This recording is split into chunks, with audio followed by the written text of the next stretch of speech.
Bonsoir, ravi de vous retrouver pour ce nouveau podcast. Installez-vous confortablement, mettez un casque aux oreilles, fermez les yeux. On a énormément de choses à se dire aujourd'hui. C'est Grégory au micro, votre voix amie. Et je tiens à le préciser avec fierté, vous écoutez ici un être humain, en chair et en os. Une vraie sensibilité sans aucun algorithme ni intelligence artificielle derrière ce micro pour décrypter vos histoires préférées.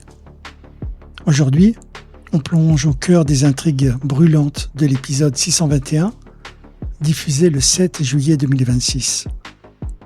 Préparez-vous, car l'atmosphère est plus que jamais électrique et les destins basculent en une fraction de seconde. La guerre des clans est officiellement déclarée. Et mes amis, elle s'annonce d'une violence inouïe. Au centre de ce typhon familial, nous retrouvons le duel fratricide, ou plutôt matricide, qui oppose Ophélie à sa mère, la redoutable Vanessa Kepler. Le procès qui se prépare s'annonce comme le feuilleton judiciaire le plus explosif de l'année 2026. Pour faire tomber son empire maternel, Ophélie n'hésite pas à abattre ses cartes les plus sombres en accumulant des témoignages à charge destructeurs. Parmi ses alliés, elle pensait pouvoir compter sur Aya, dont le témoignage accuse directement Vanessa d'avoir délibérément alimenté et exploité son agoraphobie. Mais la quête de justice d'Ophélie a franchi une frontière morale inacceptable. Dans sa frénésie de victoire, Ophélie a commis l'irréparable. Elle a utilisé une pièce ultra sensible, une lettre intime qu'Aya avait rédigée spécifiquement pour sa psychologue. Quand Aya découvre cette manipulation, le choc est total. Se sentir trahie par celle qu'elle considérait comme une amie, voir son intimité thérapeutique jetée en pâture devant un tribunal, et une blessure profonde. Mais cette erreur stratégique d'Ophélie donne une opportunité en or à Vanessa. Dos au mur, menacée dans sa réputation et ses affaires, la matriarche décide de répliquer avec une férocité absolue. Elle engage immédiatement un détective privé avec une mission très claire. Fouiller les moindres secrets du passé d'Aya, déterrer le moindre dossier compromettant pour la briser et neutraliser son témoignage. Une contre-attaque méthodique qui prouve que chez les Kepler, on ne pardonne jamais. Pendant que les Kepler s'entredéchirent, les forces de l'ordre font face à une crise de commandement inédite. L'absence prolongée de Patrick, toujours plongé dans un coma profond et inquiétant, laisse un vide immense à la tête du commissariat. C'est dans ce contexte lourd d'angoisse que Jean-Paul se retrouve propulsé dans le devant de la scène. Promu commissaire par intérim, Bauer doit endosser des responsabilités colossales alors même que son esprit est préoccupé par la santé de son collègue et ami.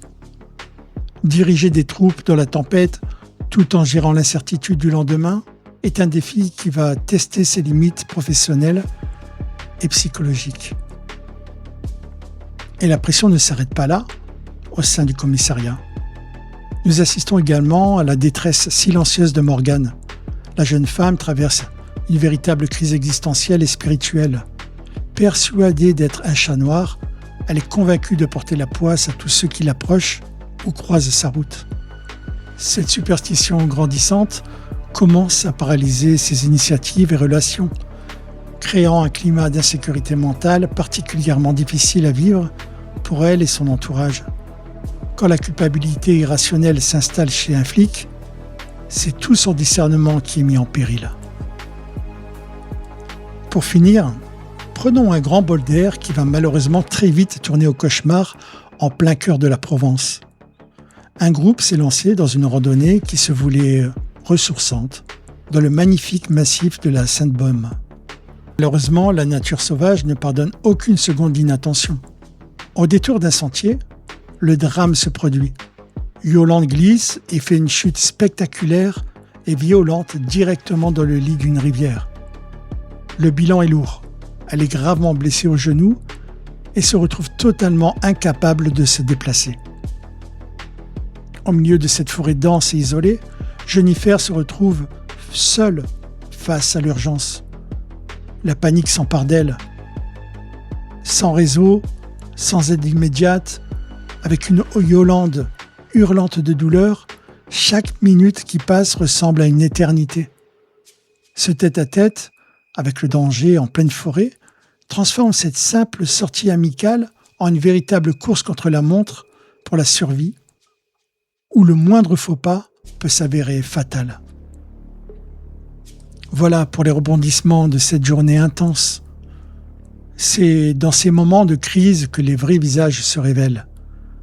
Je vous laisse méditer sur ces destins croisés. Prenez bien soin de vous, restez connectés à ceux que vous aimez, et on se retrouve très vite dans un prochain épisode. C'était Grégory, bonne soirée.